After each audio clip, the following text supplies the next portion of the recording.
ngeset goal, ngeset mimpi itu penting banget. Iya. Karena tuh aku tuh mimpi bisa ikut Olimpiade tuh ya dari aku umur 14 tahun Kak. Dari umur 14 tahun. And then it happened like twice kan. Mau aku berenang sejelek apapun, sebagus apapun tuh kayak dia selalu bilang makasih ya nak, papa bangga.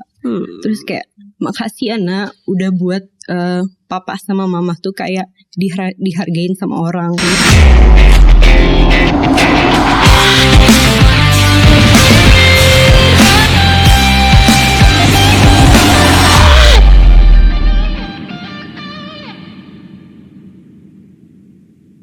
Hai Dasher, selamat datang kembali di Easy Pace Podcast, persembahan dari Dashboard. Hari ini aku sudah kedatangan tamu yang sangat istimewa dan juga sangat keren yang nanti akan kita kulik-kulik sedikit. Let's welcome Zahra Permatahani. Hai. Jadi Zahra ini adalah seorang Olympic swimmer. Do you like that kayak gelarnya gitu, kayak itu seru banget gak sih? Seru, tapi terkadang juga suka ngerasa terbebani sih sebenarnya. Karena kan pasti orang-orang tuh punya ekspektasi yang tinggi kan. Understandable. Kayak, wah ini orang udah Olympian, pasti berenangnya bagus, gini-gini. Jadi ekspektasinya sih yang buat berat gitu. Nah sebelum kita masuk ke topik yang agak-agak berat, nah aku pengen tahu nih gimana sih journey kamu memulai perjalanan sebagai atlet renang? Sebenarnya perjalanan itu udah dari umur 3 tahun ya Kak.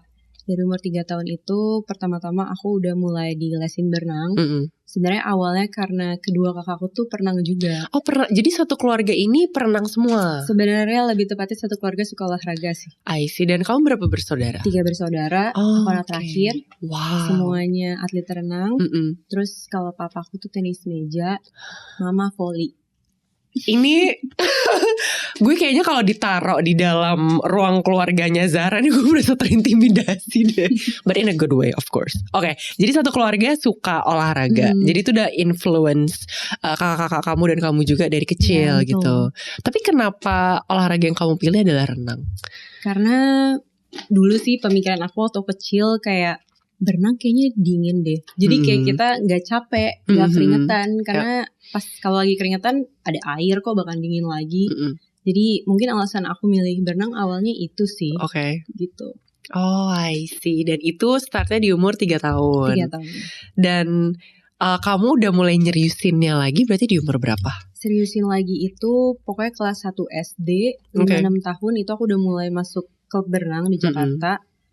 Terus mulai seriusin lagi itu sekitar SMP kelas 2-3 itu udah mulai serius lagi.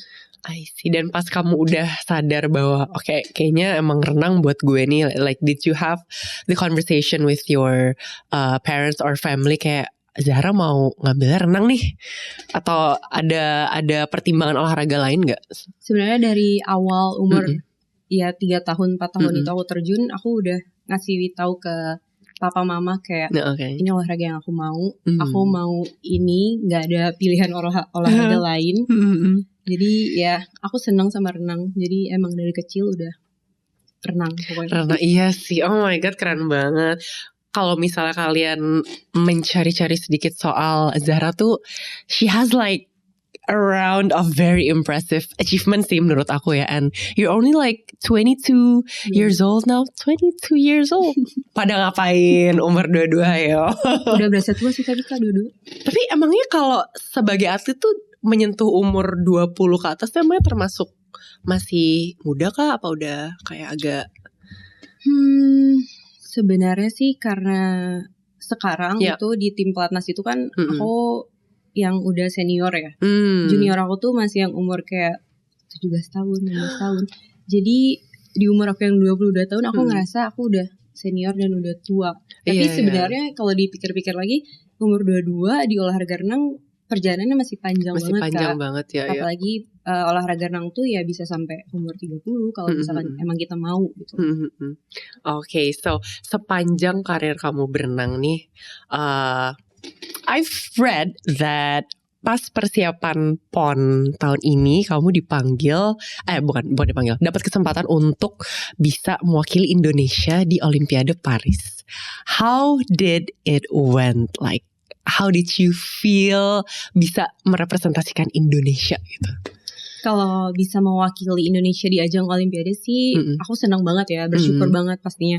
Apalagi Olimpiade tuh ajang yang emang paling terbesar sih Kak, bisa dibilang. Terus juga ajang Olimpiade itu kan cita-cita semua atlet ya. Atlet tuh cita-citanya mau gak mau paling tinggi harus ke Olimpik gitu. Jadi aku senang banget walaupun emang dikabarinnya baru 1 bulan. Sekitar 1 bulan. Amin 1 bulan. Iya sekitar 1 bulan itu baru dikabarin. Dan biasanya prep untuk misalnya ikut Olimpiade itu normalnya berapa lama? Aku waktu itu kan ikut Olimpiade yang Tokyo 2021 juga ya. Itu persiapannya kurang lebih ya setahun gitu loh. 1 tahun. Sedangkan kayak ini cuma sebulan. Jadi emang di Olimpiade Paris yang kemarin tuh aku gak terlalu punya ekspektasi yang gimana-gimana. Tapi emang aku sebisa mungkin untuk kayak, kan awalnya aku fokus ke PON kan. Aku langsung kayak switch itu langsung kayak oke, ada perlombaan Olimpik yang harus gue hadapin dulu, abis itu baru PON. Ya abis itu ya latihannya langsung bener-bener langsung diubah ke Olimpik. Oh my God. At such a young age, how do you manage your stress level? Karena kan kayak kamu bilang tadi, membawa nama Indonesia kan pasti ada bebannya sendiri. Menjadi yang terbaik juga pasti ada bebannya sendiri. How do you stay on top? How do you stay calm? Kalau dari aku sendiri sih sebenarnya mungkin support system sih Kak. Dukungan keluarga sih itu penting banget. Karena ya gak bisa dipungkiri dari umur 3 tahun sampai 22 tahun itu kegiatan aku tiap hari berenang. Pagi, sore. Terus belum lagi nanti ada stres dari sekolah, dari kuliah. Waktu itu aku sempet kok jenuh sih Kak. Sempet bosen waktu itu sama berenang 2017-2018. Itu aku sampai dipanggilin psikolog. Dan ya yang selalu nemenin, yang selalu ada, yang selalu nge-support ya keluarga sih. Jadi emang support system tuh menurut aku penting, apalagi dari keluarga sih. I see. Kamu berarti sampai didatengin psikolog untuk like to talk about your feelings and everything, kayak kejenuhan kamu gitu ya? Iya benar, karena emang pada saat latihan kan kita biasanya ada yang namanya target waktu kan. Mau gak mau pada saat latihan itu kita harus mencapai target waktu itu kan. Jadi pada saat tahun 2018 itu aku di latihan jelek banget Kak. Sampai kena marah pelatih, sampai disuruh naik. Udah kamu pulang aja gak usah latihan. Saya gak mau ngelihat kamu di sini gitu. Kan itu buat stres ya. Jadi akhirnya dipanggilin psikolog. Terus diajak ngobrol, disuruh gambar. Terus akhirnya tahu masalahnya apa. Jadi setelah dipanggil psikolog baru aku bisa best time lagi waktu itu. I see. Oh my God, keren banget sih. Maksudnya kayak ketika kamu pada saat itu merasa jenuh, hal apa yang bikin buat kamu kayak, gue lagi jenuh renang nih, tapi tiba-tiba ada klik kayak, wait, ternyata gue masih sayang nih sama ini olahraga. Kayak what was in your mind? Sebenarnya waktu pada saat jenuh itu tuh aku gak kepikiran kayak gue udah gak suka lagi sama olahraga ini, gue gak mau lagi, enggak. Malahan kayak emang kayak jenuh sama rutinitasnya aja sih Kak. Cause you do the same thing every day. Iya, tiap hari tuh ngelakuin sama. Tapi bukan berarti gak mau, aku gak mau lagi sama olahraga ini. Enggak, gitu sih. Iya. Nah, you as an athlete, kira-kira punya insight atau punya saran gak nih untuk orang-orang yang baru belajar renang juga dan mungkin sedang merasa kejenuhan yang kamu rasakan gitu? Do you have like any advice for them? Kalau saran dari aku, kalau orang yang emang baru mulai berenang sih sebenarnya saran dari aku, apalagi untuk anak-anak ya Kak. Untuk semua ya, untuk ya anak-anak lah menurut aku. Harus ada kemauan dari dirinya sendiri sih. Karena selama ini yang aku lihat kebanyakan anak-anak di Indonesia tuh kemauan orang tuanya sih. Jadi emang dia ngelakuin olahraga renang ya bukan kemauan dia sendiri. Jadi kayak dia gak enjoy. And end up hating the sport karena kayak this is not what I want. Iya benar, ngelakuinnya terpaksa. Ngelakuinnya ya karena orang tua. Jadi kalau saran aku ya kalau mau mulai olahraga apapun sih sebenarnya harus dari diri sendiri sih. I see. Dan kalau emang lagi jenuh, bosen, kayak gak apa-apa istirahat sebentar, gak apa-apa kok. Aku waktu itu sampai kayak gak boleh berenang dulu sama pelatih aku, karena biar gak ngeliat kolam terus. Jadi ya udah ngabisin waktu sama keluarga. Paling kalau berenang pun kayak cuma sebentar doang. Gitu sih Kak. Iya. Nah, sepanjang kamu berkarir, kayak kamu pernah gak memikirkan untuk switch ke olahraga lain, tapi just for fun aja gitu? Enggak. Jujur sama sekali, bener-bener renang doang. Kayak misalnya aku pengen coba badminton, apa gue pengen coba tenis, gue pengen coba apa gitu. Enggak, mungkin kalau coba-coba mungkin untuk main-main doang ya. Tapi kalau untuk yang diseriusin enggak. Bener-bener dari awal kayak konsisten. Suka banget sama olahraga renang. Consistency is key. Betul. Berarti seru banget sih. Nah kalau misalnya sepanjang karir kamu itu, momen yang paling memorable buat kamu itu momennya apa? Berarti kamu udah berkarir berapa tahun nih? Kenapa? Berkarir? Berkarir berarti udah berapa tahun? SMP berarti ya. Dari SMP. Awal aku masuk pelatnas saja kali ya Kak. Awal aku masuk pelatnas itu aku umur 13-14 tahun. Jadi dari umur 13 tahun sampai umur 22. Selama 9 tahun kamu berkarir. Apa momen yang paling memorable buat kamu? Top 3 deh. Top 3 memorable moments. Pas lagi udah 3 Kak. Iya. Emang pas lagi. Pas. Coba give us what's number 3? Nomor 3 dulu kali nomor 3 dulu. Yang ketiga itu tahun 2016. PON pertama aku. Di Bandung. Umur aku 14 tahun. Udah bisa meraih 2 emas. Oh my god. Habis itu di nomor 400 meter gaya ganti bisa national record. Yeah, I read that. It was so impressive. Maksudnya karena you were very young gitu loh. Umur 14 tahun kan itu. 14 tahun sudah menjadi national record holder. Oh man. Itu nomor 3. Nomor 2. Yang kedua SEA Games pertama aku juga. 2017 umur 15 tahun berarti. Itu udah bisa silver medalis untuk untuk SEA Games pertama. Jadi itu menurut aku momen yang aku gak bisa lupain juga sih. Yang pertama? Yang pertama pastinya Olimpik Tokyo 2021. Karena Olimpik pertama aku. Oh man. Dan itu di umur 19 tahun. Jadi 19 tahun. Aku kayak fangirling gitu deh ke Zara sekarang, kayak oh my god, itu keren banget. Kamu masih inget gak pertama kali ikut lomba? Pertama kali ikut lomba, I'm not talking about the Olympics, I'm not talking about PON. Pertama kali ikut lomba renang, deg-degannya kamu masih inget gak rasanya gimana? Kalau ditanya deg-degan sih aku rada-rada lupa ya Kak. Tapi di pertandingan pertama itu aku ingat banget waktu itu berenangnya di kolam renang Simpur. Kakak tahu nggak? Tahu. Kakak pernah berenang di sana nggak? Pernah. Kaporitnya tuh nggak enak banget Kak. Betul. Keras banget. Iya. Jadi untuk anak kecil waktu itu aku lomba di situ. Aku nggak pernah lomba di situ. Loncat, berenang cuma 10 meter mungkin. Abis itu aku langsung naik. Jadi kayak loncat, balik. Abis itu naik tangga. Abis itu ke tempat mama papa. Oh iya. Terus kayak ditanya, kamu kenapa Dek? Aku gak suka, airnya pahit gitu. Iya. Oh my god, lucu banget sih. Itu berarti kamu umur berapa tuh? Aduh gak ingat lagi. Itu masih di Jakarta, berarti 4 tahun. 4 tahun. Oh my god, itu lucu banget sih. Oke, itu pas dulu kan.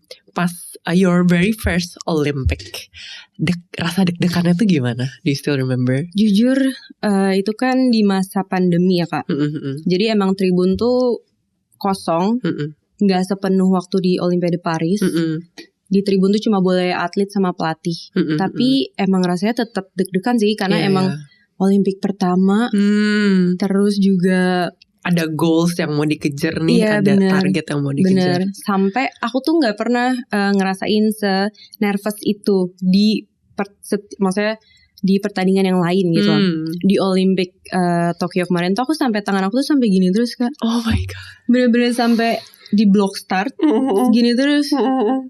Saking kayak deg-degannya gitu ya. Terus kayak aku tuh sampai bingung kayak ini gimana ya cara nanganinnya, gimana nih, kenapa gitu.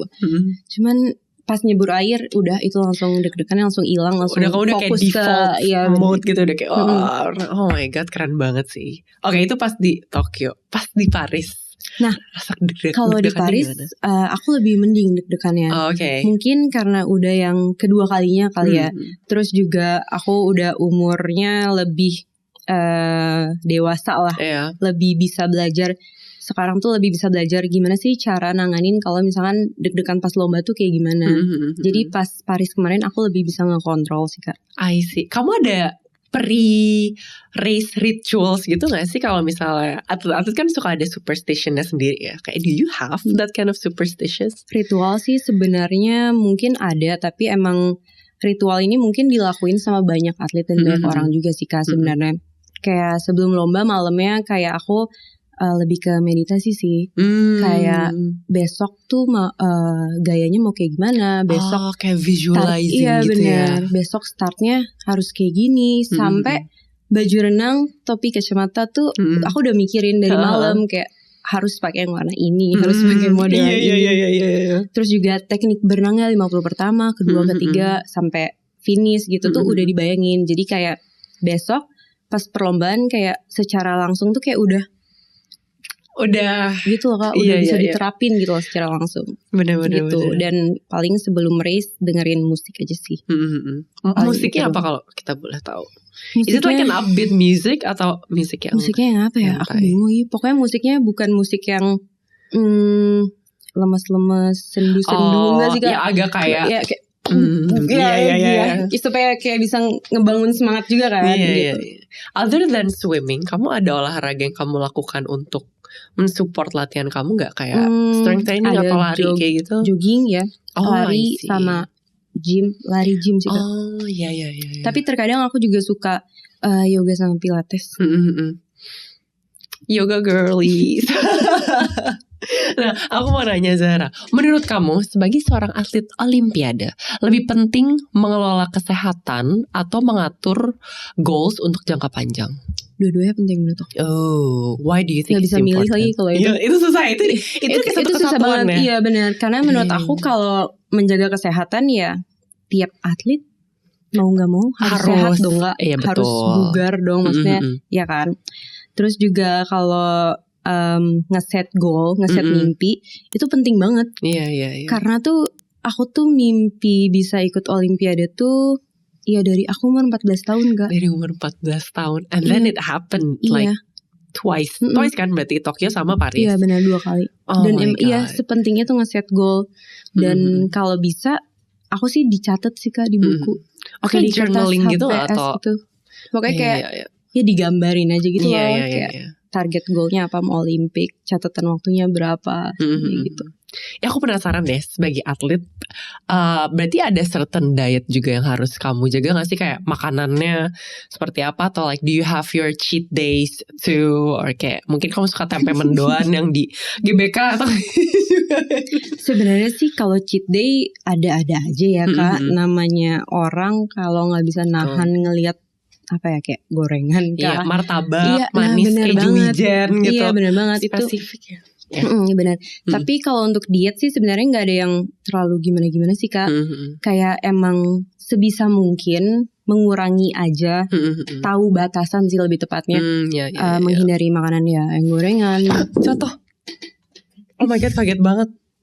Kita pause bentar ya guys. Sorry banget. Oh my god. Lanjut. Oke, jadi tadi lagi ngebahas about makanan yang kamu makan sehari-hari. Berarti emang secukupnya aja gitu, ada batasan-batasan kayak ngurangin minyak atau gula kayak gitu juga. Ya, jadi emang udah kita sebagai atlet udah harus tahu batasan sih, nggak boleh terlalu banyak manis-manis juga, apalagi makanan fast food kan.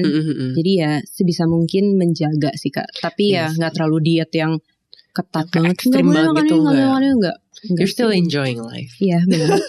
Semua aku tuh iri banget kalau misalnya aku kedatangan atlet-atlet tuh, aku iri banget pertama sama rutinitas kalian. Kayak itu udah yang it's super healthy, rutinitasnya juga menyenangkan gitu. Kayak kalian bisa manage untuk bangun pagi, latihan, dan bisa membawa nama Indonesia tuh menurut aku, you guys rock, sumpah sih. Nah, tapi aku penasaran, kalau misalnya pas latihan kamu sedang merasa stressed out, masa kan pasti banyak beban-beban yang ya ada lah, emotional baggage-nya kali ya, kamu harus tetap on top segala macam. Itu how do you manage the stress level gitu loh, to keep it down? Pengalaman itu emang penting banget sih Kak. Aku tuh dulu waktu masih remaja kali ya, tuh bisa bilang remaja belasan, itu tuh aku gampang banget stresnya Kak. Benar-benar kalau misalkan lomba jelek aja, aku bisa stres banget. Aku bisa nangis, bisa kayak aku udah gak bisa berenang lagi nih, aku udah gak bisa maju lagi gitu kan.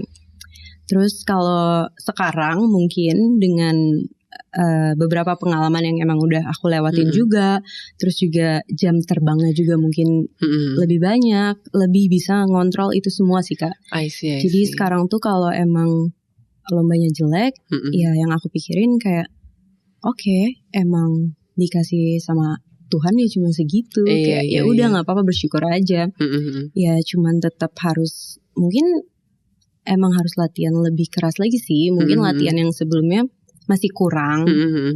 Terus juga ya intinya sekarang lebih bisa ngontrol emosi, stres, semuanya lebih bisa aja sih Kak sekarang. Dan itu semua datang dari dukungan keluarga kamu juga berarti? Bener, karena keluarga aku sendiri tuh gak pernah yang maksa nekenin aku yang kamu harus jadi ini ya, kamu harus kayak ini tuh enggak. Jadi emang karena udah keinginan kamu. Bener. Jadi dari dirinya aku sendiri pun juga mikir kayak ya gue harus ngasih yang terbaik untuk keluarga gue, karena ya keluarga aku tuh selalu ngedukung aku banget sih.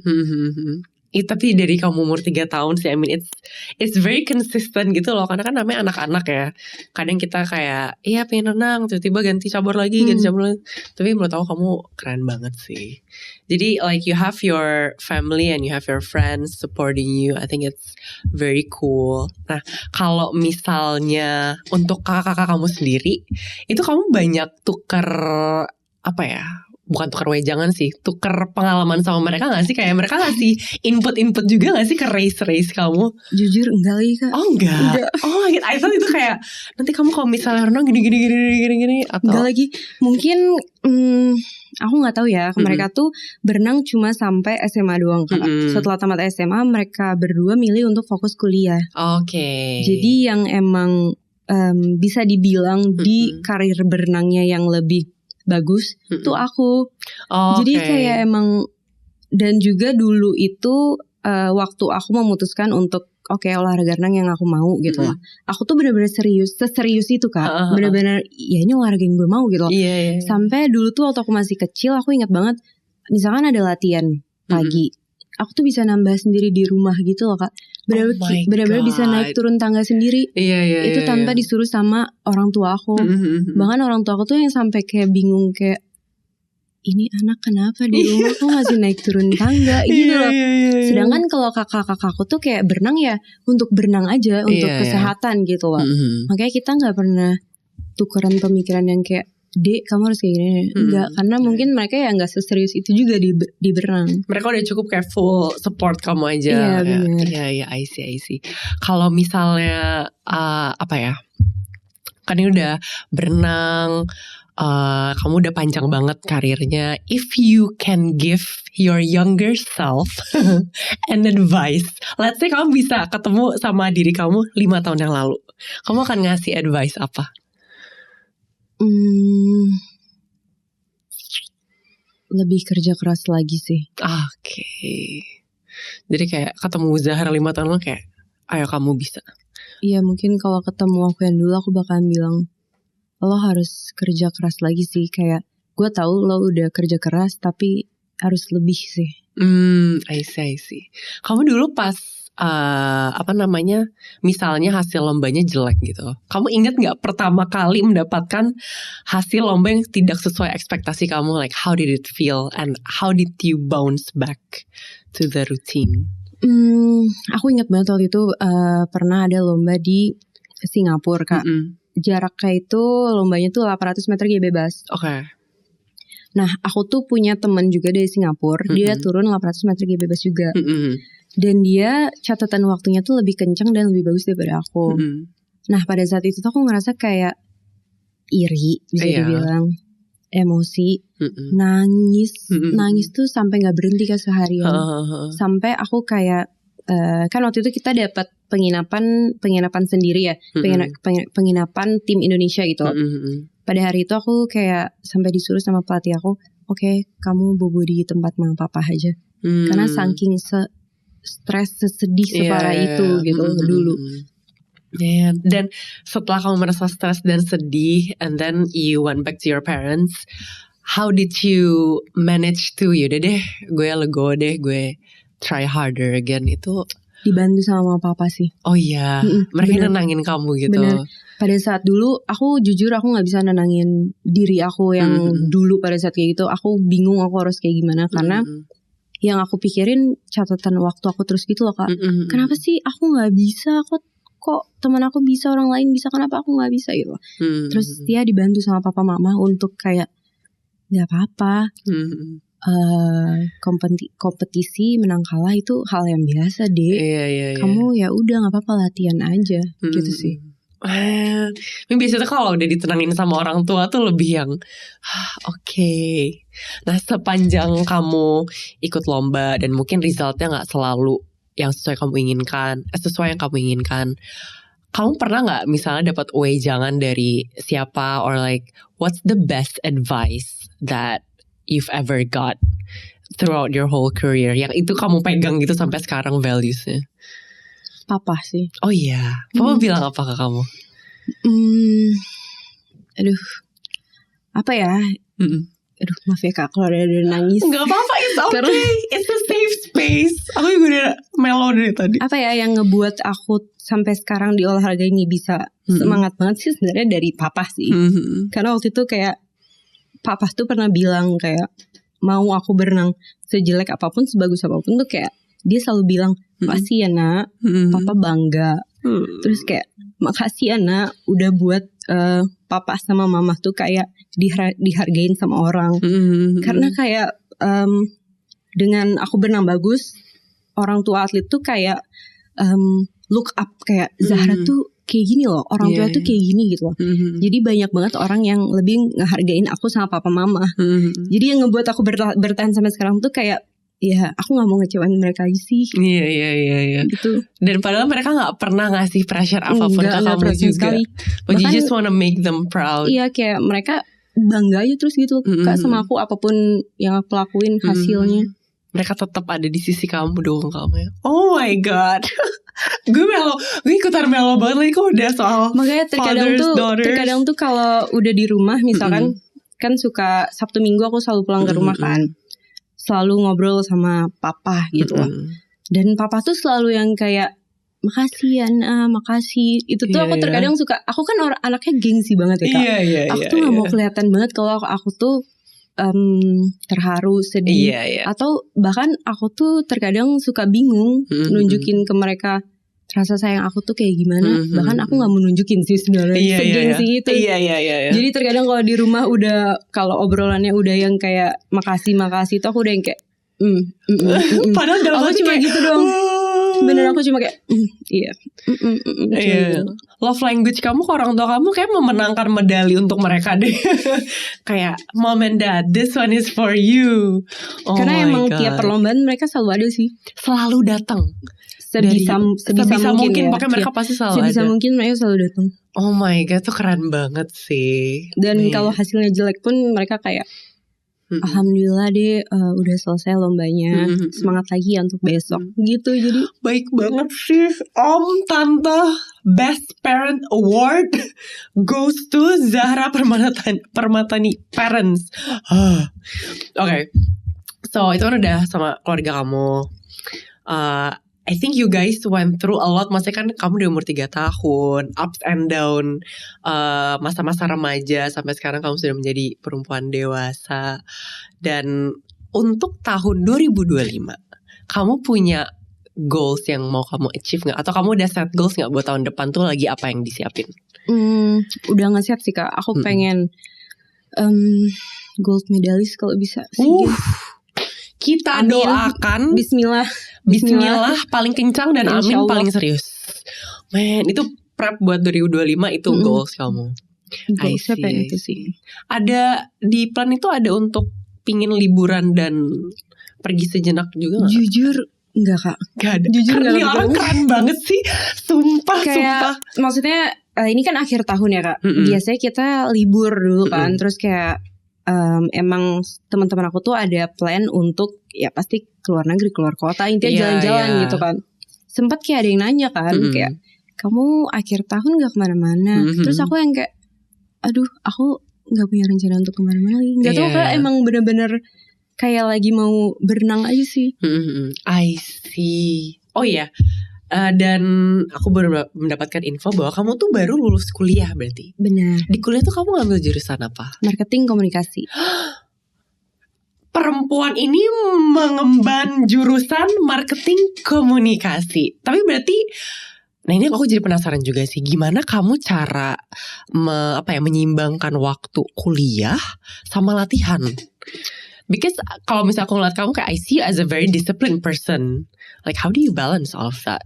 Jadi emang dari awal aku udah milih tempat kuliah yang bisa full online sih Kak. Oke. Di LSPR kan ada program e-learning. Jadi kita gak perlu datang ke kampus. Oh itu mempermudah banget ya berarti ya.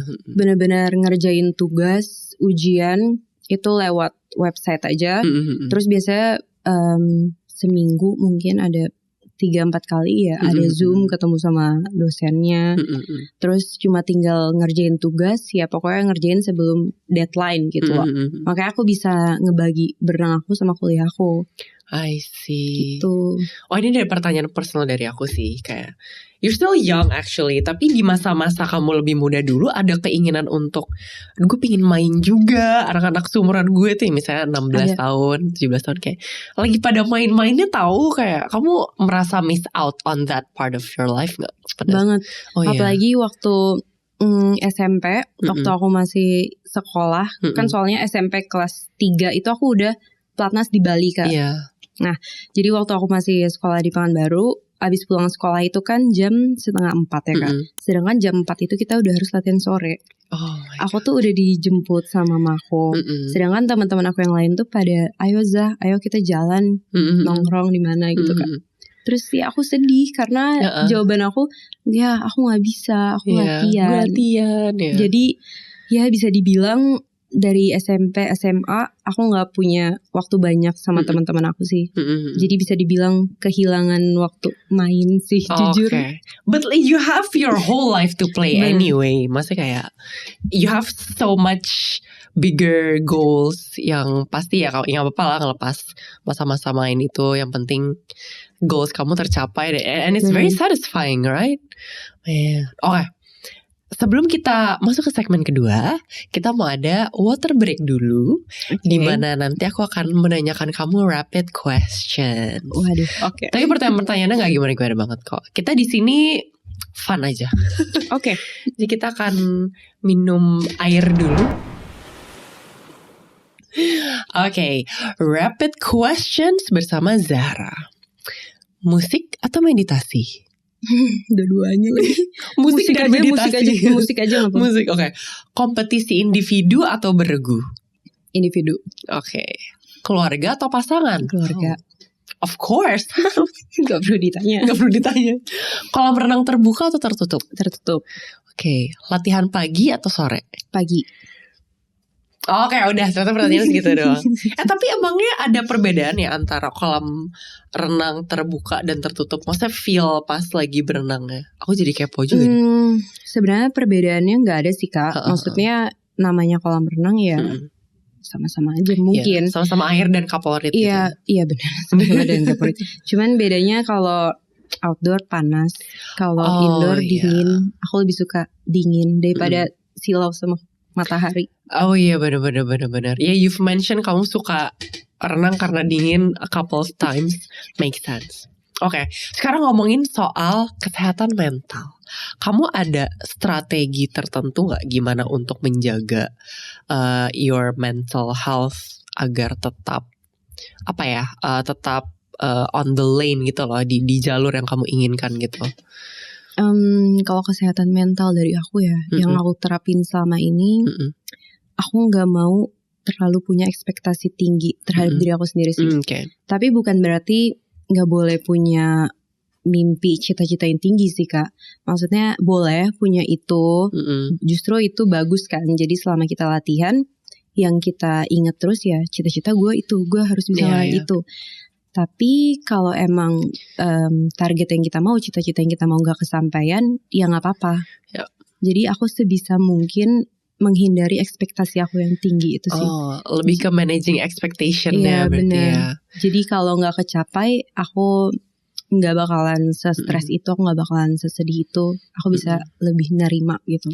I see. Nah selama kamu berenang ini, kamu pernah dengar hal-hal soal olahraga renang atau stigma tertentu soal olahraga renang yang menurut kamu kayak enggak tahu gak kayak gitu?